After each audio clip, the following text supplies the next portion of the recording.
Hello and welcome back to the Student StarCraft AI tournament. My name is Shonko from makingcomputerdotings.com and I will be your host today, returning from a little bit of absence. Our first match of the day is Stardust versus Aries. Stardust is a rising star on the SSCAIT ladder by the author of Locutus, the brilliant Bruce Nielsen, and yeah, let's see what it can do. It is currently sitting at the top of the ladder, quite deservedly so, and I think it is off to a good start in the upcoming tournaments. So let's see, let's speed this up. Aries is, as we all know, is a slightly older but very strong bot, and but it doesn't have any learning or such behavior coded into it. It has a few very good pro strategies and it executes them very well. And we can see that learning is not everything. This can work and has worked, as Aries is at the 5th place currently in the SSCID ladder, so I mean, so far so good. So some scouting going on, not finding Stardust right off the bat, while Stardust does find Aries, so it is in an advantage. We see barracks and factory pop up. In the meantime, I think this will be just a gateway army. Saying just a gateway army feels weird because yeah, it's still needed to be moved and executed well. In the meantime, nice defense from Aries, the natural getting taken, barracks is floated. I don't know, yes, that's a moving gate, that's very nicely done, although this little part here is, I think it is not zealot proof, and the tank is not sieged. And do we have siege mode? No, we don't actually have siege mode still. A little bit of defense would be nice here, and 5 goons are coming. Well, yeah, the tanks repel back that attack, and the SCVs are on point with the defense, so there is nothing to worry about. And siege mode now is done. Nice spread on these goons, and this goon movement is always nice to see. I see that the author did not lose his touch. But effectively Aries is contained now. Can he break out of this containment? I wonder, because Aries is quite capable of doing just that, either by brute force or just doing some drops and dividing the enemy's attention. Well, Stardust is not expanding. I would have expected so, but oh well, everything is quiet. No forward bases, no scouting, well, nothing else, just a lot of goons. And this many goons can, well, maybe break, but the SCVs come to the rescue and they actually do some non-trivial damage, and more importantly they just block the goons movement and yeah, divide the attention of them. Although the goons, I think they tried to attack the siege tanks but couldn't, physically can't move there. So a nice body block from Aries' SCVs. I don't know if the body block aspect of it was intended, but anyway, it has succeeded. Stardust just making goons. I mean, if it works, why change it? Although, if it works, that's a hard thing to measure, but I think that if Stardust takes one more base, this might be over very soon. Although Terran can get by with having 1 or 2 bases, so yeah, it's anyone's game at this point. And yet again the goons move in and the 2 tanks are dead, and Aries forgot to make some reserves of tanks, but yeah, I think that's pretty much it. And kind of an anticlimactic end, and I don't see Aries recovering from this. And of course, well, yes, there is some goons in production, I mean, but yeah, SCV is not gonna hold this, I'm pretty sure of this. Let's speed it up just a tiny bit, and yeah, SCV is good unit, taking a lot of shots, but you can't sustain this, and indeed Aries is not doing that, so I guess this is the end. Let me speed this up, and GG Stardust, this was a nice game, and let's jump into the next one. Next up, we have a game between Magmix Protoss and Purple Spirit, a Terran Purple bot from the author of, not surprisingly, Purple Wave or Dengen. So this replay is grabbed directly from the Basil ladder, which is another so-called headless ladder where you can watch games of these gentle bots dueling it out, because it is a little bit more used for bot authors themselves. Plays a lot of games, and all the replays are available to download, but it has no stream available as like SSCAIT does. So from an entertainment perspective, it's a little bit less visible, but nonetheless it produces a lot of games and a lot of good games. And is that a proxy barracks? Seems so. Is that 2 proxy barracks? Oh Ghibli, how come your mom lets you have 2 proxy barracks? That's just unconventional. And do we have a cannon rush in the opposition, from the opposition? Okay, these are two cheese tactics. Which cheese is stronger, I wonder? And that looking to be a very successful cannon rush if that continues. And yeah, the first cannon will plop down. There is no army units here, and there won't be, because yeah, we have 2 proxy barracks. So which cheese is stronger? Let us decide here. And maybe the Terran one, especially that because Madmix does not have any kind of worker defense, and yeah, that's just wrong. You should pull your workers. Madmix does not do that, and I think that's the end. Yeah, pretty much, because no money, no cannons, and yeah. The game goes on for a while, I guess, but well, this is just over. I'm looking at the game timer, but I don't think this can go any other way. The Marines derp out a little bit. I think they are gathering forces just to kill the cannons eventually. And they... oh, that's a bunker even. So this is a Marine/bunker rush from Purple Spirit, very nicely executed.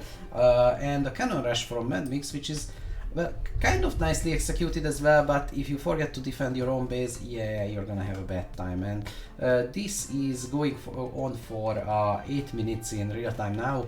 I'm just speeding it up because we all know what can happen. And yeah, this is the kind of a wacky game that we all love when watching bot matches. So, losing some SCVs, yeah, that's a rookie mistake. Then I'm disappointed in you, but very nice nonetheless. Okay, now that's the 16th times the speed, and finally Madmix is beaten down. Okay, so this time the Terran cheese were better. Let's go to the next game. And this time it is Purple Wave, the Protoss Purple bot versus Kaon bot, a university bot which is fairly new on Taucross, and I don't know, will this be a similarly short match? We can never know. And Purple Wave is quite fond of its cheesing capabilities, but we hold the belief that there is no cheese, only victory, and that holds especially true in bot versus bot world, where the opponent does not reach as much. Well, the authors might, but it's not typical to do so. In any case, let's see what Kaon is up to. I'm more interested in Kaon, to be honest, because Purple Wave is a long-standing and a well-accomplished bot, but Kaon bot is a new kid on the block, and that's inherently always more interesting. Also, kind of the underdog in the fight, so the audience should root for it. 2 barracks, is it? Yeah, it's 2 barracks. Meanwhile, we have a cyber core, so we will see goons very soon. 2 turrets are out, but are they? Yeah, they are attacking. Okay, let me slow this down to normal speed, or at least a viewable speed. Yet again, we don't have any kind of worker defense, and that might be a problem.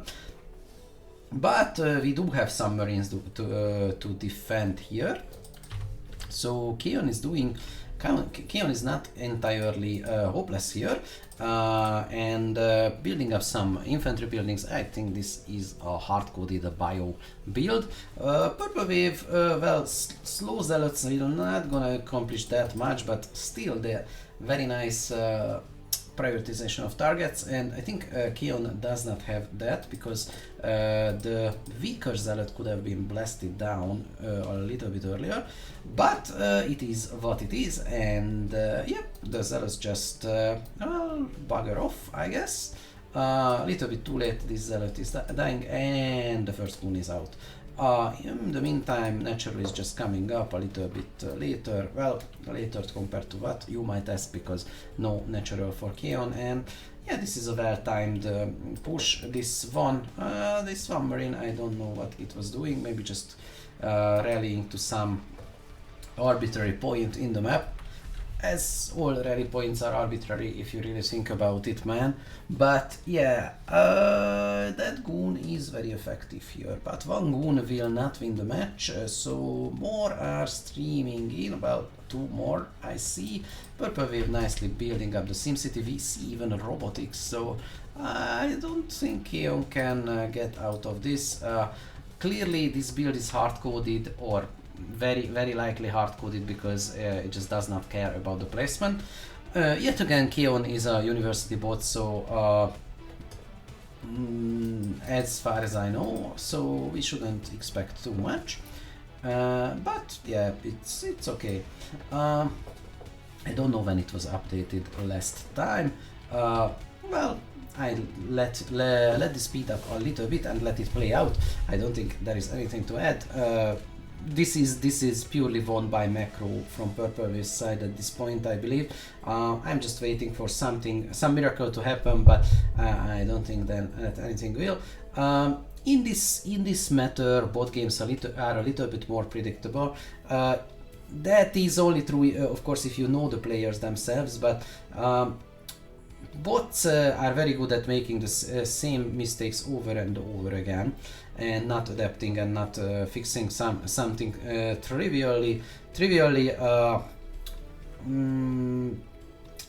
mistakes during the play, as humans are very easily can accommodate that. I kind of lost my train of thought in that sentence, but whatever. So while this is playing out, let me speed this up even further. Nice marine defense, and we do have 3 barracks, but well, I think Purple Wave is just putting up bases left and right. Well, just the third, but still, economy is clearly ahead. Everything is clearly ahead. So yeah, nice attempt, but not this time, Mr. Keon. Better luck next time, and let's jump into the next game. Yet again, picking a random game, it's Yan Hengzhu versus Nightcat Protoss. Nightcat is playing Terran and Protoss. I'm not aware, maybe it can play Zerg, but I'm not aware of a Nightcat Zerg bot on the ladder. Another thing that is very interesting, that Nightcat actually can play free-for-all games. Not many bots do. Most bots are optimized for 1v1 games, and that's why, well, not exclusively so, but that is the format of SSCAIT, so that's why you basically only see that. And yeah, let's see what these gentle bots can do. Yan Hengzhu, I don't know how to pronounce it, or what's the intended pronunciation here. I will just call it Zhu from now on, for convenience's sake. And if that's not enough, the colors make it a little bit hard to see which player is which. So I think I'm gonna confuse a few things here. But Nightcat Zealot is in your base killing your dudes, and that's only was that a proxy gate, or where did that Zealot come from? Actually, I don't see the gate from Nightcat's side. Oh wait, now yeah, I'm confusing the colors again. That is actually Zoo's thingy Zealot, and this was an incursion by Nightcat. Yeah, sorry, yellow and white is, especially with Protoss, it's very easy to confuse. So this one little probe tried to cannon rush from Nightcat's side and not Zoo's side, and well, it still tries to do that, but I think Zoo is stabilized enough to prevent that entirely. Although you can never know. Maybe the theme of this broadcast will be short cheeses, I don't know. but it's very much seems like it. Like I said, I picked this game at random. There is a random game function on Basil, which is very convenient when casting bot versus bot games. Although you might get potato games, and this is potating very fast, because this is just streaming probes into the enemy base until the enemy moves out and kills you. So cannon rush into a potato field, and yeah, better luck next time, Mr. Nightcat. And now it is Steamhammer versus Florian Richaud, yet again on Jade. I did not choose the map, yet again grabbed one replay from SSCAIT, but it seems that Jade is the preferred map for today. Steamhammer, I believe, was recently updated, and it's one of the longest standing or longest continuously updated bots on the ladder. And its author has a blog about bot development. Google just Steamhammer and SSCAIT and you will find it. But anyway, Steamhammer are also open source, and many bots can trace back their roots to Mr. Steamhammer, and that's just cool. And Florian Richaud is an inactive bot, well, not inactive, but not actively developed anymore, I believe. Maybe the bot's name is Ayer, I believe. Florian is obviously the author of it. But it's a decent one. It's just not actively maintained nowadays. So we don't see any kind of cheese. It is 2-gate opening versus an early expand from Steamhammer's side. No expansion so far. Scouting going on, and yeah, the probe found the Protoss base and probably just scouted the 2 gates. And there is not much else to say here. Defense going on. We have well, it's quite threatening Protoss army, to be honest, and some Zergling streaming, and yeah, Steamhammer throwing up very quickly 3 Sunkens, and I think that's a very good choice, because at this point Steamhammer is gonna need it if that Protoss army moves out. Just gathering some Zerglings on the high ground nonetheless, although they should probably block the ramp here. I don't know, that's probably the best play, but maybe they have a good reason not to, or maybe that's just not good into. And we see a Hydra then popping up. I'm curious if that's gonna just mean Hydras or lurkers, and I'm kind of leaning towards on betting on the ladder, but no lair so far, so that means no lurkers. And let's see the production. No Hydras in production, although there is a 3rd hatchery somewhere. Is this the 3rd hatchery? Very likely so. So we see a macro hatch. It seems that Steamhammer decided that he's gonna win this with Zerglings. I don't know about that, to be entirely honest, especially with, since we do have Hydra upgrades but not Zergling upgrades, not even Zergling speed, which is quite essential. And now it is switching to Hydras, and the Protoss army, which is entirely Zealots, 22 to be exact, is well, I was gonna say moving out, but more just gathering around just a tiny bit. We have 5 Sunkens, which is okay-ish, but I would be still very afraid if I were the Zerg player, although it's 2 versus 1 basis, so economically Steamhammer is not ahead in workers though. That's very important. It's ahead in production, although there is a 3rd base coming up, and this game just timed out with Florian timing out. Oh well, sorry for the potatoing again. This happens. It's probably a bug or something. Well, no, there is no conclusion here. Let's watch again where there is. We are continuing with TSC move versus Dashin in, I believe this is Tau Cross yet again, so not Jade this time. TSC move, another bot that is not updated too often, but it still has some stupidly awesome tricks in its bag. And Dashin is a Locutus fork, behaves very similarly, but slightly placing lower on the ladder than Daddy Locutus himself. So yeah, with that in mind, let's see what will happen here. There is just a pylon, and this is gonna be a wall, I believe. And yeah, no cheese going on in these early stages. The only thing I'm trying to do is spot the cheese, because there is a very limited ways this early game can develop. So that's barracks and a gas. Okay, interesting. And that's a quick expand from Dachin. Yeah, speeding this up.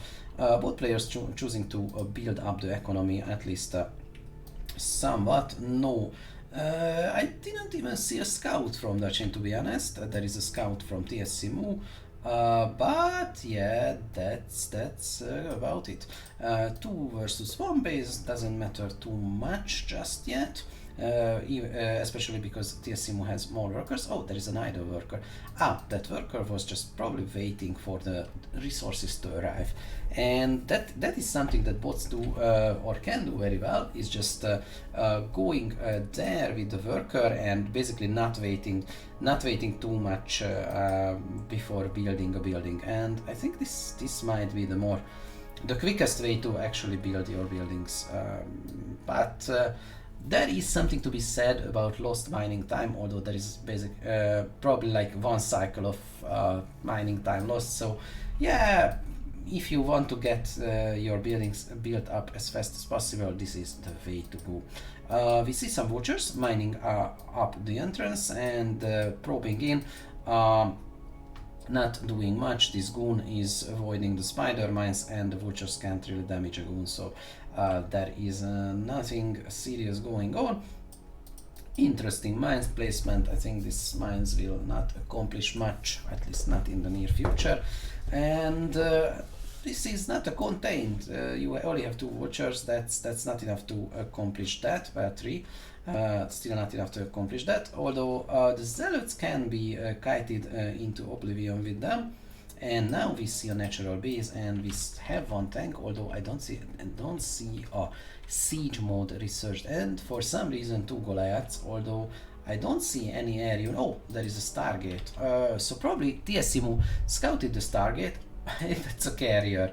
Okay, that's a interesting choice. So turtle up and build carriers. Is this middle school again? So I don't know, but although that's not entirely fair, there is a little bit of gateway army, and TSCMU is not that ahead. TSCMU is not ahead at all, to be honest. It's fairly equal. Dachin is well, 1 carrier will not accomplish much. Carriers kind of need a critical mass to amount to much of anything. That vulture left unchecked will kill a lot of probes, and that goon eventually will. Well, I'm not even sure that it will kill it. Well, another goon will. And there is the carrier, but I saw some Goliaths. How many? 2, 3? 2 between 2 Goliaths or 1 carrier. And there is even the missile upgrade for the Goliaths. 1 bunker, yeah, that's not gonna accomplish much, although the spider mines just might. Interesting missile turret placement, that's not gonna help you too much. And yeah, this is just losing interceptors at this point, although I think it takes exactly 5 volleys, Goliath volleys, to kill 1 interceptor, so in this case probably the interceptors can just return before they amount to much of anything, or well, the Goliaths kill them, is what I mean. How many interceptors? We still have 4 interceptors, so that means we don't have the interceptor upgrade even.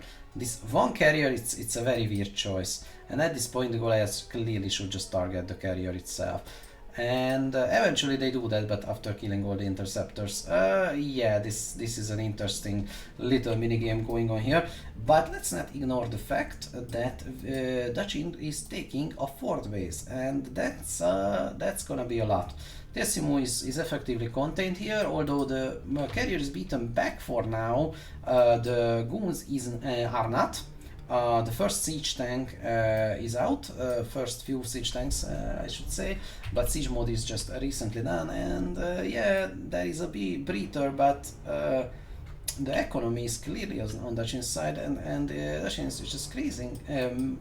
macroing up like crazy is what I was gonna say. Is that that's a pylon? I don't know.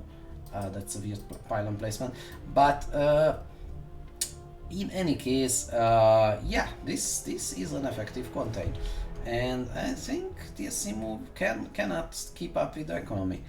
And the third base is fairly saturated. Worker transfer going on to the fourth, and yeah, the double the number of mining bases, slightly more workers. I mean, it's not that much more, but still, and quite ahead in supply as well. So I think TSCMU is in a rough spot, and I don't really see how can TSCMU get out of this.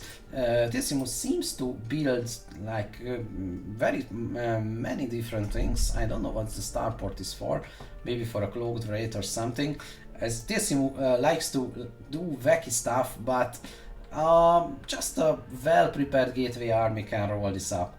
Although I'm not sure that I should characterize this army as a well-prepared one, because it's not really keeping together, it's not really a combined arms. I mean, I don't really see the zealots and the goons attacking at the same time, and there is a lot of dancing back and forth. So yeah, maybe there is hope, probably not.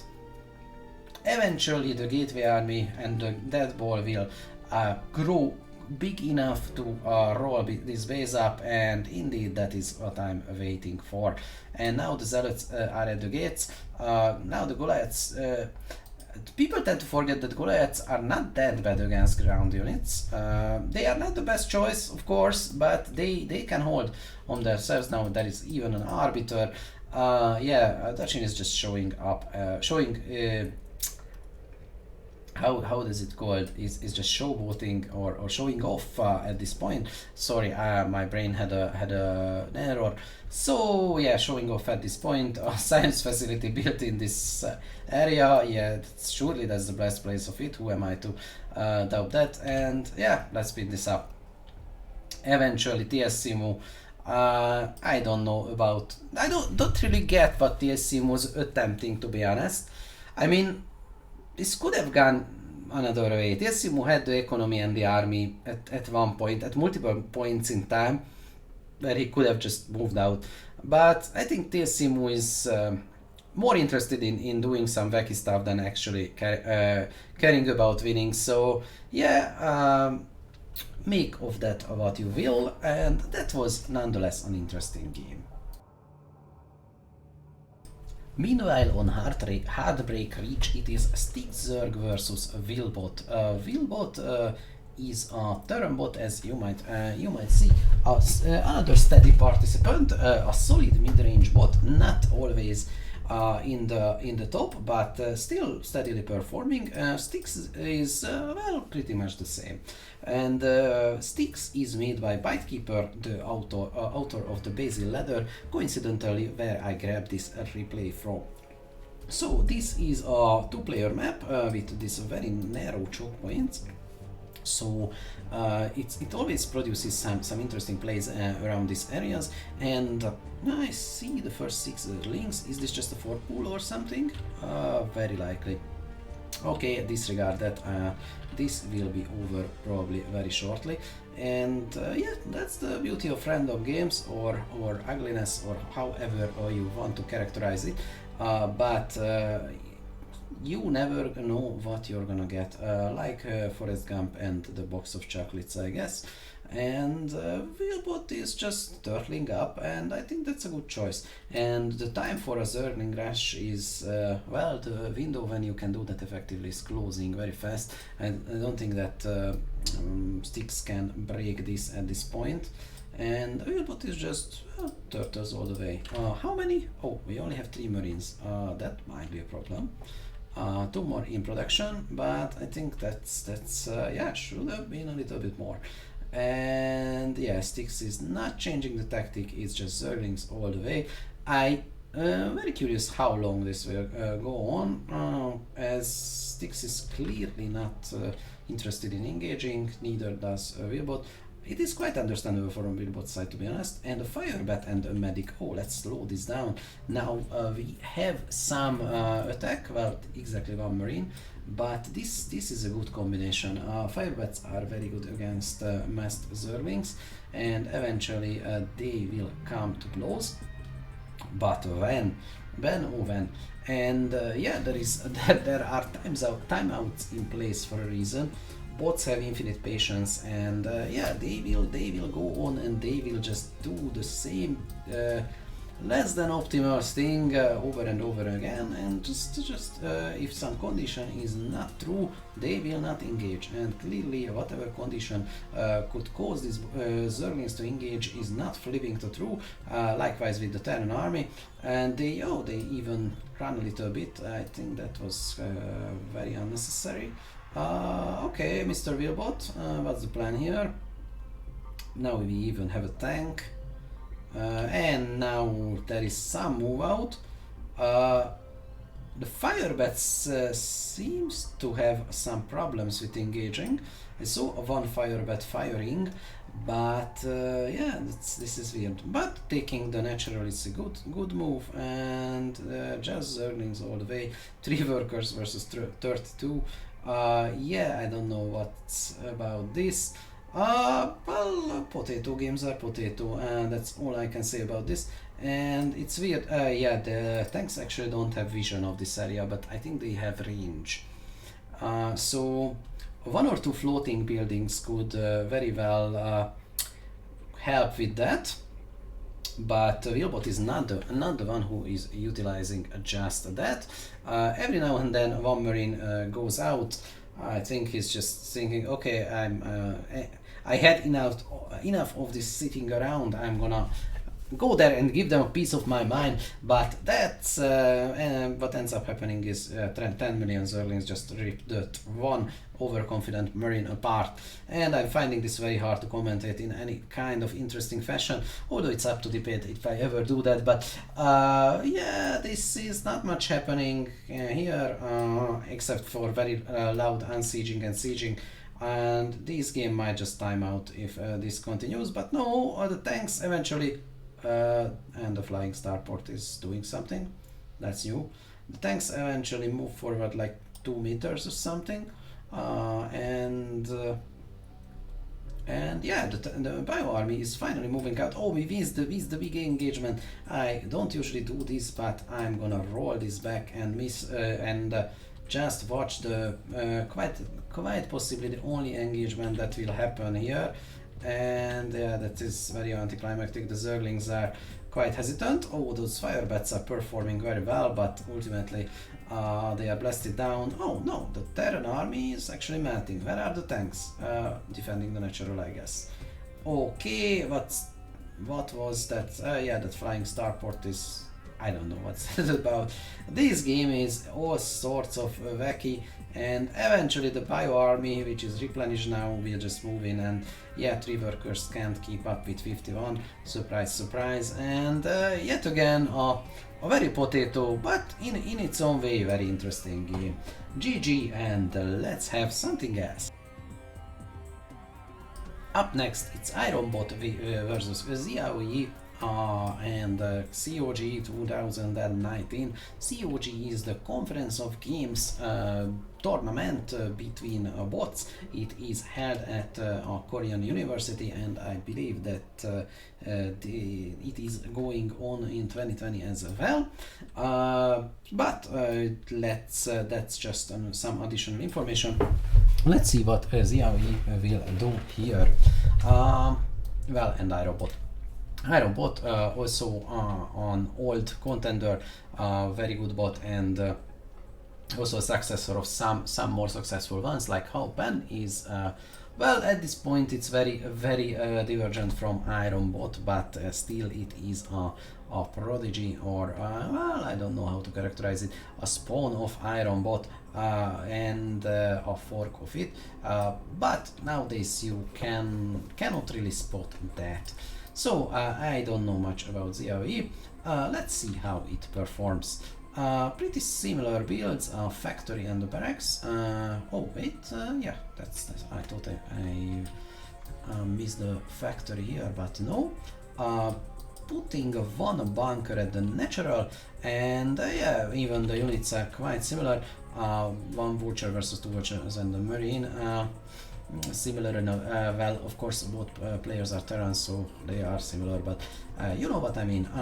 No natural expansion, just that one bunker, and iron is not really defending the natural, which might be a good choice. You don't really need to do that until you actually expand. Although that is too general advice to follow, but oh well. So it's vulture on vulture action for now, and I believe that bunker might be empty. Two marines are out somewhere. Oh, maybe the two marines are in there. I don't know.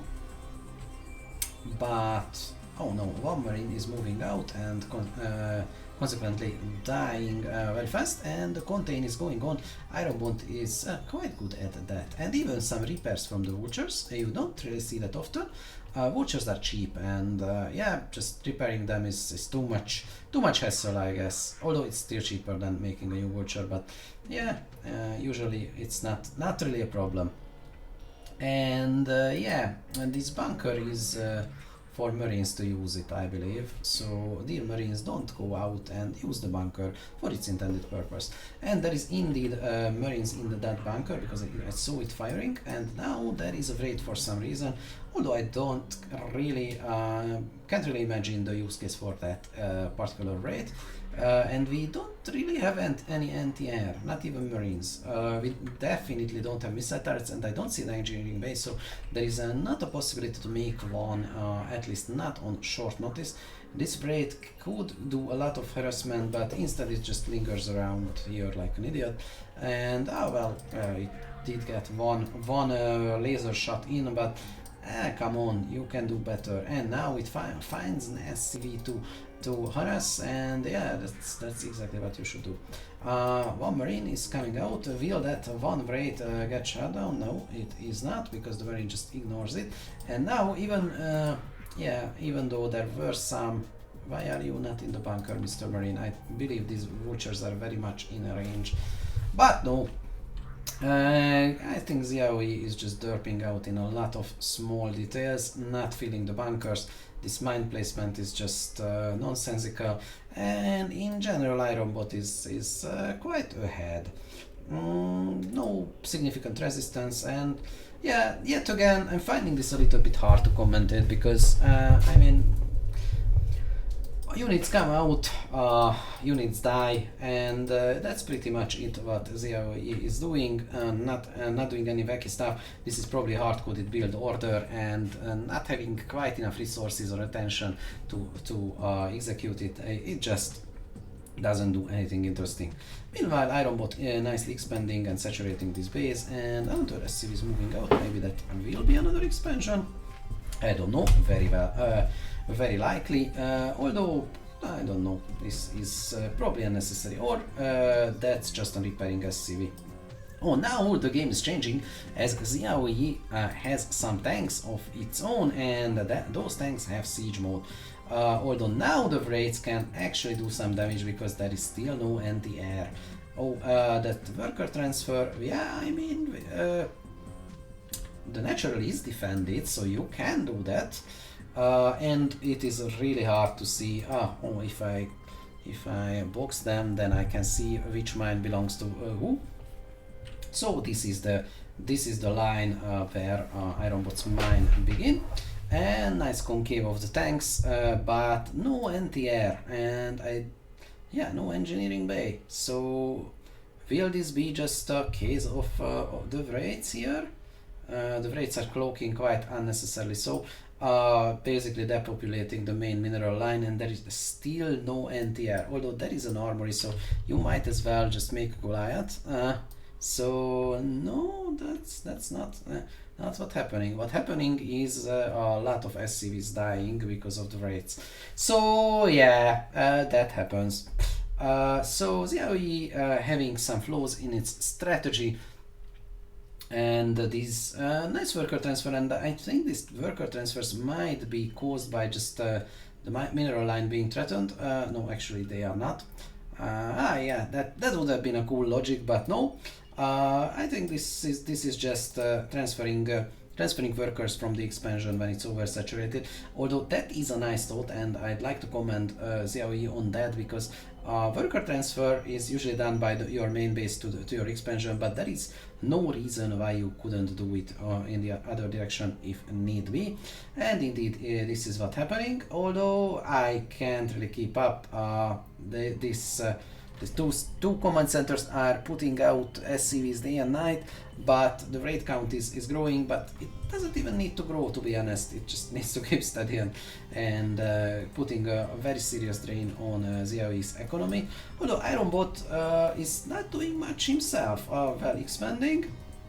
But I mean, this is pretty much a sitting war here. Neither side gaining any serious ground. But now the Wraiths are out, and the Wraiths are killing the siege tanks, and that's gonna be the final nail in the coffin of Mr. Xiaoyi, I believe, as replenishing these tanks is just not something that Xiaoyi can do easily, while Ironbot's resources are much more considerable. The worker count is very low, 18 versus 70, so yeah, I think this is the beginning of the end. Xiaoyi has no anti-air to speak of, although I really don't understand, because you can make Goliaths. You could have made an engineering bay like several times over, and yeah, let's speed this up. This is, as I used to say, foregone conclusion at this point. So yeah, GG, although this game felt a little bit one-sided. Xiaoyi though had some cool concepts in it, but it clearly needs some refinement. Regardless, as we always say, and we can't say this enough, thank you for all the hard work, Mr. Bot Outers, or Mrs. Bot Outers, as it might be. This wouldn't happen without you, and even if your bot loses a game or doesn't perform well, this is just a game, and we are all here to observe the competition. So anything we say about the bots is not a commentary on them or the authors. And yeah, with that, it's GG. It indeed was a good game, and let's have something else. And as a final treat, I have something special for you. It is a game grabbed from Schnell, the StarCraft Human and AI League, between Banana Brain and Shailin, or Chaylin, I don't know which is the preferred pronunciation, who, if the name is familiar, that's not by chance. This is the very same Shailin who is an S-rank Korean pro player, so this is gonna be interesting. Now, let me preface that you can't tell a player's or a bot's ability just by one game, so I don't know the end result of this, but if Shailin loses, that does not mean anything in regard of her skills. So yeah, she sent me this replay with the commentary that this bot is so strong.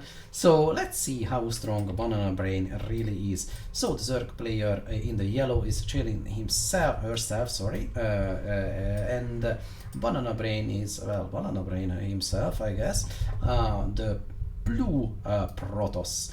And yeah, with that commentary, let's speed up the initial stages. It is interesting to see the APM, as this is quite comparable. Like, Banana Brain is not spamming any comments, so even people like to harp on the bot's APM, and I don't think that's a meaningful metric in bot world, as the effective APM is much lower in many cases than that is of a human. And yeah, the APM is just skyrocketing now, while Chailin's is just, well, no, there is nothing meaningful to be done, so yeah, she is not doing that.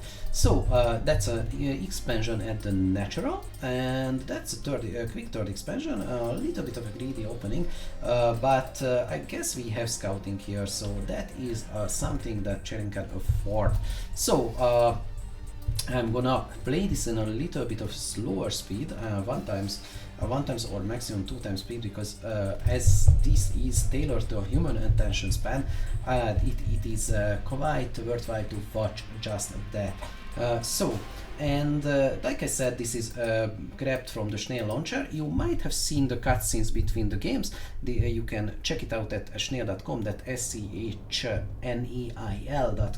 It is a standalone client. You only need to download it and press play. No muddling around with settings files or anything like that. And most of the bots that you see playing here in the weekly broadcasts are available on the Snail ladder.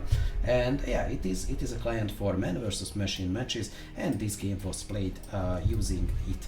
Unfortunately, it still uses the StarCraft 1.16, but that is not that much of a difference, as we do have custom hotkeys and everything that you need. So without further plugging my own thing, because I am indeed the creator of Snail, I would say that's a disclaimer, but basically everyone knows that by now. So yeah, without further plugging in shamelessly the Snail client, let's return to the game, because it is just getting into the phase when it's worth talking about. So two Zerglings are inside the base, and one of them is chasing them down. That's a one worker gun. And yeah, that's a quite good Zergling play for Chile, and that Zealot will not catch them. What do we have in production? We have a lair. I saw a lair briefly, I believe. Was that a lair? I don't know. Yeah, that was a lair. Okay, I just glanced at it, so I wasn't entirely sure. And yeah, these two Zerglings are making some problems, now approaching from two sides. We see this kind of movement, annoying Zergling movement in human games all the time. The difference is that harassment against bots is considerably less effective in many cases, because you just don't have a limited attention span like humans do. A human needs to actively micro this. A bot can do whatever while microing 3 zealots or more. Well, regardless, this will not decide the fate of the game. I think at this point this Zergling is more of a scouting device than anything else. Trying macroing up very nicely, and 3 bases is something of a milestone of a Zerg. Well, to be honest, 3 gas is the very important thing for a Zerg player. We have some Zerglings, and yeah, not many army. There was something dying in here. I believe that was a scouting probe, but yet again I got a brief glimpse into that.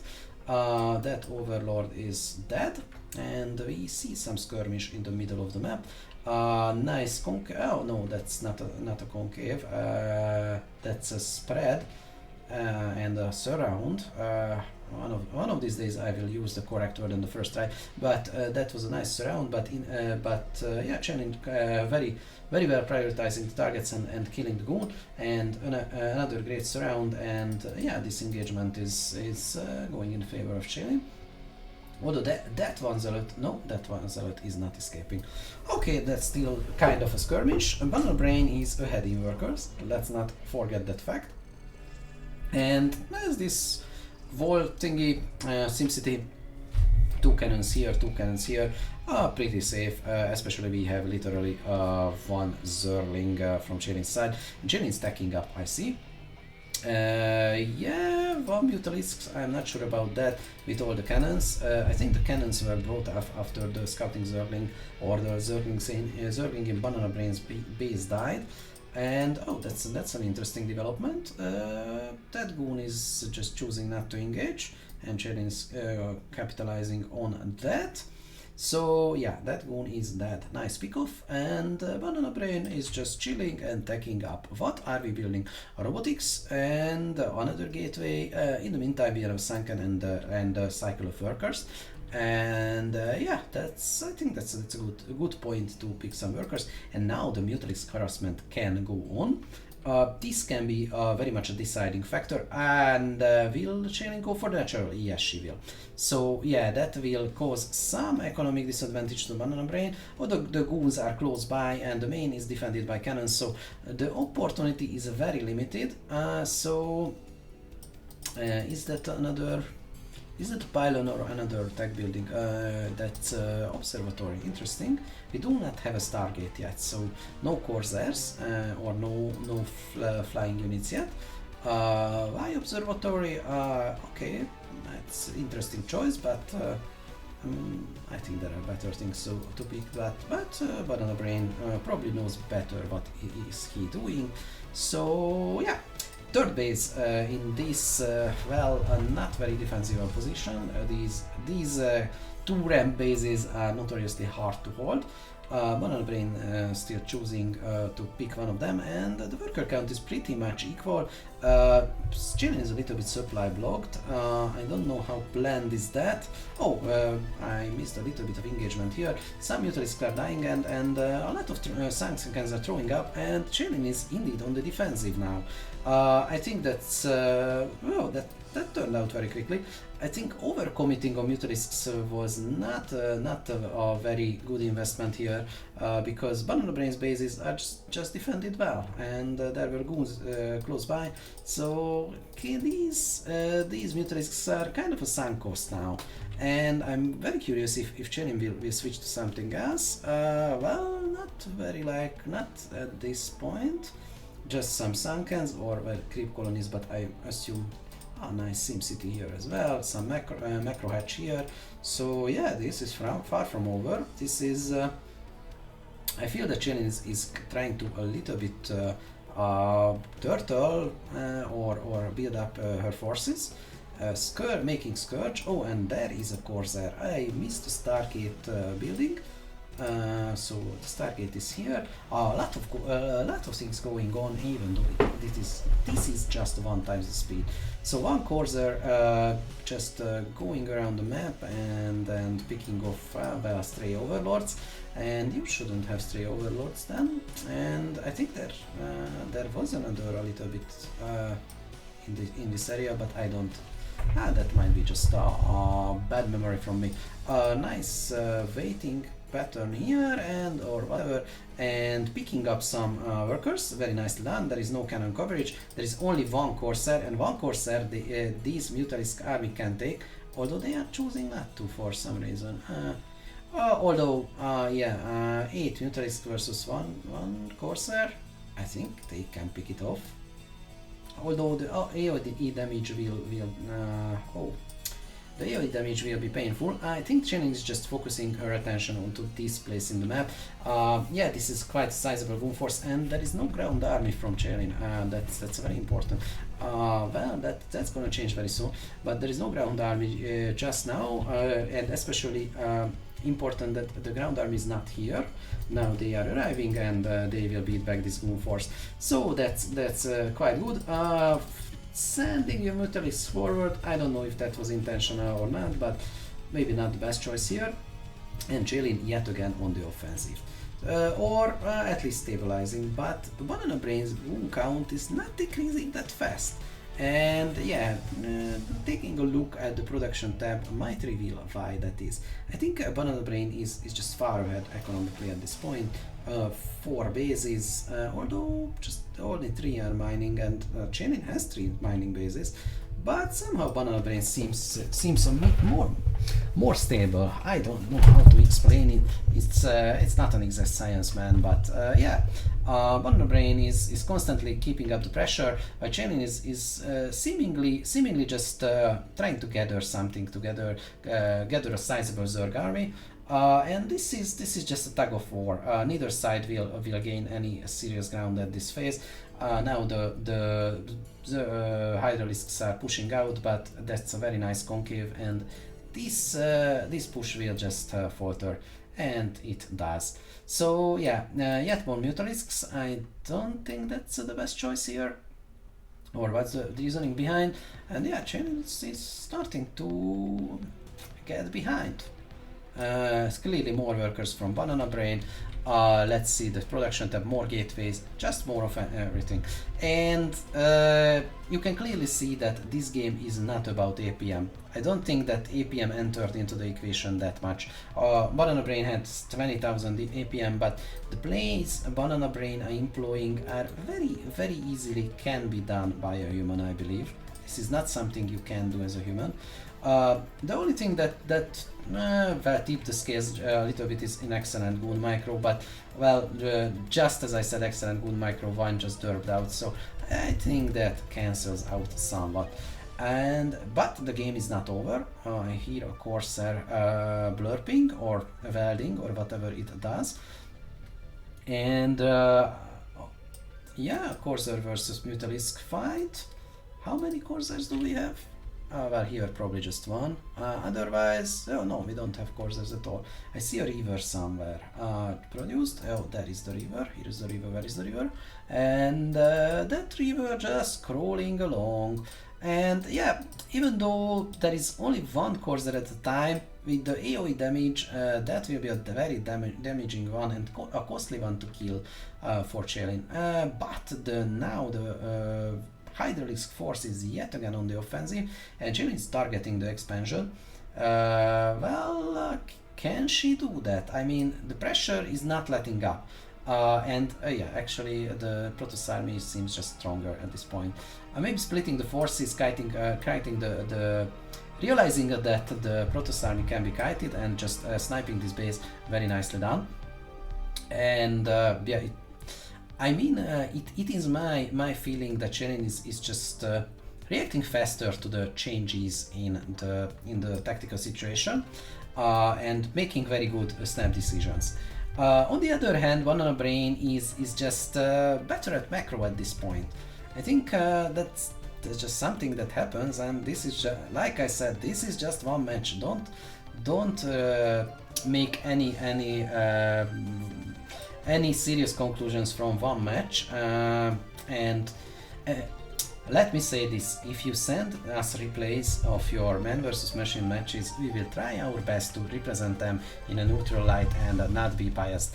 I mean, one game is one game. Even the proest of pros have like 60% win rate. It doesn't mean anything if you lose to an AI.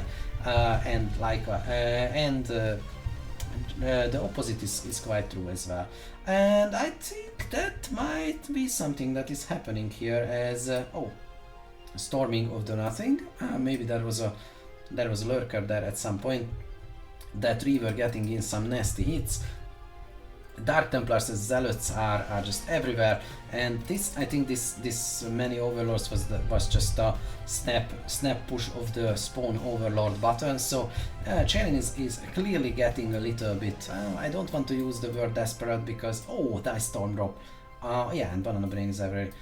Chelin is getting on the back foot. Let's say that. I don't like to use the word desperate because yeah, it's just implying something that isn't there. Playing very well and making a rearguard action. Probably not saving this base. That is surely an Overlord spawning here. No, it's not. An Overlord is coming though. So yeah, Chelin is keeping up attention wise with all the bases. But yeah, this base is lost. Natural is lost. There are some lurkers, but I believe the attacking army will have observers not far behind, although I don't see any. Do we have? We do have observers. Yeah, it is here. I just didn't spot it. So yeah, at this point I think Banana Brain is just Banana Brain got this. Derp can still happen. This is still not over. Oh, that's a nasty river hit. Oh, losing 3 rivers and quite a lot of basically all your hydralisks. That was a nasty engagement, and I would be very demoralized if that happened to me. Let's be honest here, all of us would. And this base is done. Is this base? No. Yeah, the natural is rolled up, and there is nothing stopping from Banana Brain from entering the main at this point. Maybe this particular attack will be repelled because there are a lot of lurkers. Let's be honest, but there are a lot of Corsairs. Oh, this and the Overlords just melt. So yeah, and Chelin taps out, very nicely done, very well fought from both players. And with that, I will close the broadcast for today. Thank you very much for watching, and see you next week.